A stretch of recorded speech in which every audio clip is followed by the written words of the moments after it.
अस्सलाम वालेकुम एवरीवन। उम्मीद है आप सब लोग खैरियत से होंगे and welcome back to our weekly session. आज हमारे साथ आज एक बार डैडी मौजूद हैं, तो आइए हम वेलकम कहते हैं। अस्सलाम वालेकुम सर।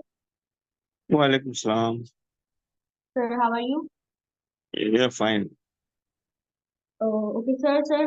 मैं सबसे पहले जो है वो लास्ट वीक की बात करती हूँ। आज से जैसे कि हॉलीडे है और कल वापस से हमारा जो है वर्किंग डे होगा। तो हमने लास्ट वीक ये देखा कि हमने जो है वो मार्केट में सिग्निफिकेंट डाउन साइड आते हुए देखी थी, जिसमें मार्केट ने दो सेशंस के अंदर जो है वो 1500 पॉइंट जो है वो लूज करे हैं। इस हफ्ते एक मेजर इवेंट भी था, हमने देखा मॉनेटरी पॉलिसी का, जिसमें हमने देखा स्टेट बैंक ने इस दफा वापस से जो है वो इंटरेस्ट रेट को जो है वो अनचेंज ही रखा। तो मार्केट में जो हमने देखा ये जो मंदी रही, तो इसकी क्या वजह रही, मेजर क्या वजह थी इसकी, और स्टेट बैंक के इस डिसीजन को जो है वो आप किस तरीके से देख रहे हैं? अगली बार देखो, मार्केट है ना, आप बोल रही हो ना क्यों करेक्शन आया। Correction was due. देखो, एक तो मॉनेटरी पॉलिसी स्टेट बैंक की अनचेंज रही। पीपल वर एक्सपेक्टिंग 50 to 1% वो कट डाउन करेंगे, मगर वो भी नहीं हुआ। और दूसरा, आपकी market continuously for the last 1 month it was gaining and अच्छा गेन मिला लोगों को। ये नहीं है बहुत अच्छी तेजी मिली, तो वहां से करेक्शन ड्यू था। और दूसरी बात ये थी कि लोग एक्सपेक्ट कर रहे थे कि 8 आने मॉनेटरी पॉलिसी में घटा देंगे, क्योंकि आरिफ हबीब ने भी उस दिन प्राइम मिनिस्टर के आगे कहा था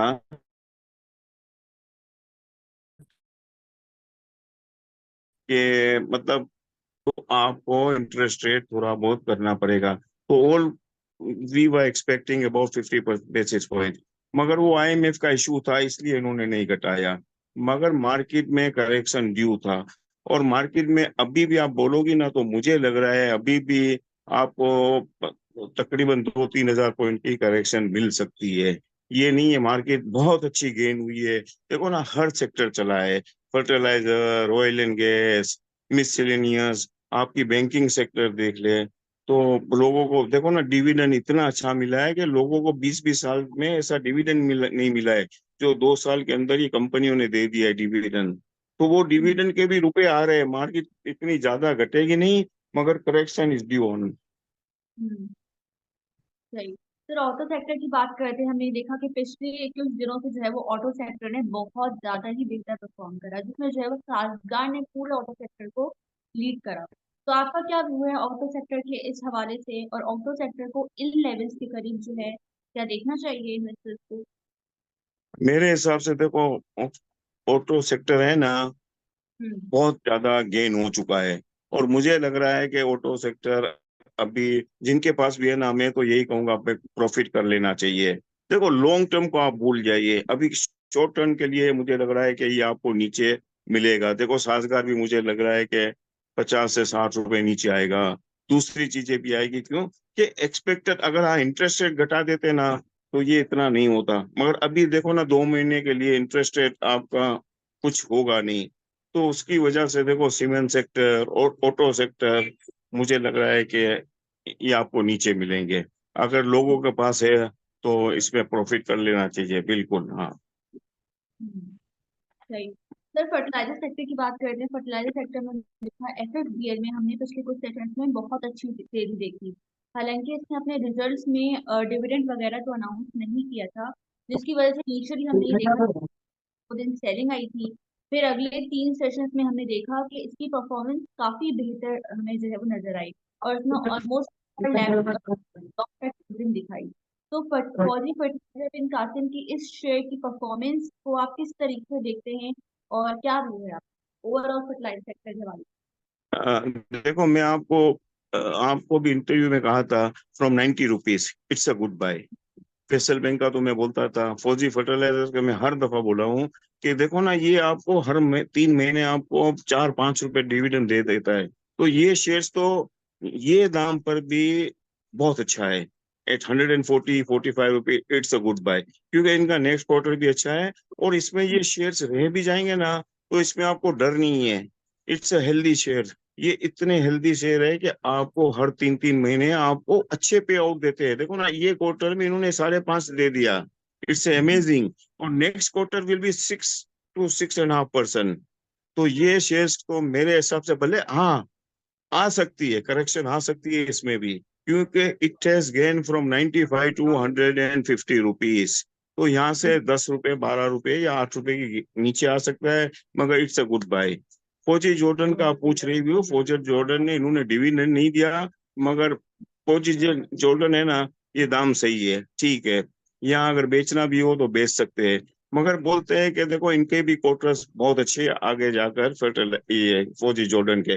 मगर आई विल सजेस्ट फौजी फर्टिलाइजर इज द बेस्ट, क्योंकि ये आपको स्किप करेगा ही नहीं, कोई भी 3 महीने आपको स्किप नहीं करेगा। They will pay out you for the so many years they are paying, and for the so many coming years also they will pay out you. हम्म, ठीक सर, बैंकिंग सेक्टर की बात कीजिए तो हमने देखा ओवरऑल बैंकिंग सेक्टर ने बहुत अच्छा परफॉर्म किया, लेकिन जैसे कि आप बोलते हैं फेडरल बैंक को तरजीह देते हैं, तो हमने ये देखा कि फेडरल बैंक ने इस दफा बहुत अच्छी परफॉर्मेंस दिखाई, तेजी देखी हमने फेडरल बैंक में। और फेडरल बैंक ने अपने एक हिस्टोरिकल हाई भी बनाया है पिछले हफ्ते। तो क्या लगता है आगे आने वाले टाइम में कौन सा ऐसा बैंकिंग सेक्टर है जो इस बैंकिंग सेक्टर को लीड करे? आगे जाकर देखो ना, हम तो 22 रुपए से बोलते थे, फ्रॉम 24 के ये 43 44 पर जाएगा, वी अचीव अवर टारगेट। और वहां से थोड़ी करेक्शन आई है, और मजीद थोड़ी 2 3 रुपए की आ सकती है, मगर फर्ट ये federal bank it will touch a new high, ये 50 रुपए ये जाएगी, इसकी आगे भी बहुत अच्छी है। और इस मैं यहाँ भी कह रहा हूँ कि आपको 2 3 रुपए नीचे मिले तो ये शेयर्स लेने का है। Faysal bank and Habib Bank, they are good to buyers, two banks. ये बहुत अच्छी बैंकिंग सेक्टर में मुझे लग रहा है ये 1.5 2 महीने ये रैली चलेगी क्या। हाँ, और ये पे आउट भी अच्छे देते हैं। देखो फैसल बैंक इन्होंने थोड़ा कम दिया, मगर बैंक अल फलाह ने अच्छा दिया। अस्करी बैंक की थोड़ी अर्निंग थोड़ी कम आई, मगर फैसल बैंक की ये क्वार्टर में भी अच्छा आएगा। तो hmm, I will suggest Faisal bank and Habib bank will be a good buy. मतलब federal bank and Habib bank कह रहे हैं कि हबीब आपको। बैंक। सर, टेक्नोलॉजी सेक्टर में इस पूरे रैली में हमने बहुत ज्यादा अच्छी अपसाइड नहीं देखी, जिसमें टीआरजी ने बहुत ज्यादा जो है वो डिसअपॉइंट करा इन्वेस्टर्स को, और अपने जो है वो नए लोज भी बनाए लास्ट वीक। तो इस स्टॉक के हवाले से मैंने आपका अभी क्या आपको नजर क्या बोला था आईटी सेक्टर के बारे में, आपको 3 महीने पहले भी मैंने बोला था, 6 महीने पहले भी बोला था कि आईटी सेक्टर में लोग मर जाएंगे। यहाँ हाँ, देखो ना ये सट्टे चलाने वाले ये तो निकल जाएंगे, मगर मैं बोल रहा था देखो नेटसोल, लोग बोलते थे नेटसोल के दाम यूं हो जाएंगे वो हो जाएंगे, देखो ना नेटसोल कहाँ से कहाँ आ गई। आप टीआरजी को देख लीजिए ना, from 125 to yesterday it was lower low या। और मजीद इसमें मुझे लग रहा है कि मजीद यहाँ से भी 10 15 रुपए नीचे ये जा सकती है, क्योंकि आईटी सेक्टर में अभी लोगों का रुझान नहीं है, लोग बहुत रुपए हार चुके हैं। और उसमें कोई हाँ इनका बूम था, 2 साल पहले था, 1.5 साल पहले था। और ये होता है स्टॉक मार्केट के अंदर या कहीं भी, आपको एक सेक्टर चलता है तो दूसरा सेक्टर नेगेटिव में आ जाता है या। मगर मेरे हिसाब से आईटी सेक्टर मुझे तो फिलहाल अभी भी वो चीज नजर नहीं आ रही है कि आपको इसमें कुछ मिल सके। हाँ, तो सर, इसके अलावा बैंकिंग सेक्टर में तो आपने बताया हबीब बैंक एंड फेडरल बैंक, इसके अलावा कौन से सेक्टर जो है वो आप प्रॉफिट्स में बताते हैं? देखो सेक्टर ये है अपना, ऑयल एंड गैस है, जैसे ओजीडीसी है, पीपीएल है, हम्म, ईएसओ है। देखो इनकी तो बातें चल रही है, देखो ये शेयर्स अभी भी देखो इनके पास, अगर आप देखते हो ना तो इनके पास रिजर्व में इतने रुपए पड़े हुए, बिलियंस ऑफ डॉलर पड़े हुए इनके पास। तो ये शेयर्स देखो, मैं पहले भी आपको बोल रहा था ये शेयर नीचे नहीं जाएंगे, इसलिए कि ये भी आपको 3 महीने में हर चीज ये दे देते हैं, मगर बहुत कम देते हैं। मगर इसमें इशू क्या है कि इनको ना इंटरेस्ट पे आउट करना है, इनके पास रिजर्व पड़े हुए हैं, और इनको आइंदा है ना बाय बैक इनमें हो जाएगा कतर का या सऊदीया का। तो उसकी वजह से ये शायद यहाँ से भी गेन कर जाएगा। और इसमें देखो शेयर, ये शेयर में बिल्कुल मेरे हिसाब से लोगों के पास रह जाएंगे। इट्स अच्छे शेयर है ये चीज। हाँ, आई मीन ओजीडीसी। हो जी। हम्म। अच्छा सर, कल की मार्केट के हवाले से आपका क्या व्यू है? आप क्या देखते हैं कि इसी तरीके से मार्केट में करेक्शन रहेगी या हम और बेहतरी देख सकते हैं मार्केट में? और कौन से ऐसे स्टॉक्स हैं आपकी नज़र में जिनको जो है वो ट्रेडर्स को मेन फोकस में रखना चाहिए? देखो कल मार्केट मेरे हिसाब से तो फिलहाल तो मार्केट ऐसे ही रहेगी। ये जिग जैग हम्म। में रहेगी मार्केट, ना इतना बढ़ेगी। हाँ, घट सकती है, थोड़ा बहुत ही घट सकती है, इसलिए कि आगे कोई न्यूज नहीं है, फर्दर न्यूज नहीं है। हाँ, ये न्यूज आ जाएगी कि आपको टीवी पर आ जाएगी कि पीआईए का प्राइवेटाइजेशन हो जाएगा, तो ये खींच सकते हैं। हाँ, ओजीडीसी पीपीएल की न्यूज आ जाएगी तो ये खींच सकते हैं। मगर भले खींचे भी, मगर मार्केट मेरे हिसाब से मार्केट विल कम डाउन, मतलब थोड़ी बहुत नीचे आएगी। हम्म। और ये मंडे, ये वीक में ऐसे ही रहेगी मार्केट, इतनी बुलिश नहीं रहेगी। हाँ, ये चीज है कि अगर फॉरेन बाइंग आ जाए तो दूसरी बात है, वरना ये मार्केट मेरे हिसाब से तो, क्योंकि आगे पाइपलाइन में कोई न्यूज भी नहीं है, हर चीज आ चुकी है क्या। और मैं एक बात बता दूं कि देखो ना, आपके रिजर्व बढ़ नहीं रहे, आपके रिजर्व उधर ही रहे। क्या 4 महीने हो गए, हम लोग एक्सपेक्ट कर रहे थे $10 बिलियन, वही रिजर्व है। देखो ना, सऊदी का दौरा हुआ, वो इतना एक्सपेक्टेशन नहीं हुआ। दूसरी हम्म। बात क्या है कि आपके सिंध की जो लॉ एंड ऑर्डर सिचुएशन है ना, वो इतनी खराब है, कंट्रोल हो ही नहीं सकती है।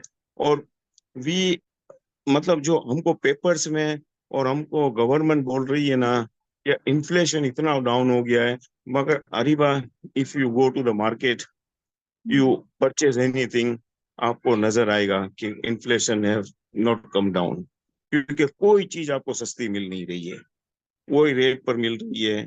तो चेक एंड बैलेंस है ही नहीं।